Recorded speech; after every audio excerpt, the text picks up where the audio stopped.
Samsung F23 mobile आया है जो 4G है। इसमें प्रॉब्लम है ब्लूटूथ और वाईफाई। ब्लूटूथ कभी कभी चलता है, कभी नहीं चलता है। वाईफाई तो अभी बिल्कुल भी नहीं चल रहा है। अब मैंने ये प्रॉब्लम कॉमन प्रॉब्लम है जो CPU से आता है। अभी हम CPU रिबोल कर रहे हैं इसका।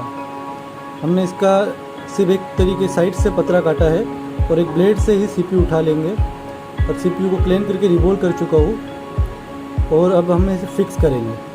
ये कॉमन प्रॉब्लम है जो सारे मोबाइल में आते हैं, बहुत से फ़ोनों में आते हैं, सैमसंग के, MI के, ओप्पो, वीवो में भी आते हैं। अब देखिए मैंने रिबोल करके फिक्स कर चुका हूँ। मेरा वाईफाई चालू हो गया है, सारी चीज़ें वर्किंग है। अगर ऐसा प्रॉब्लम आपके फ़ोन में आता है तो हमें कॉन्टेक्ट करिए।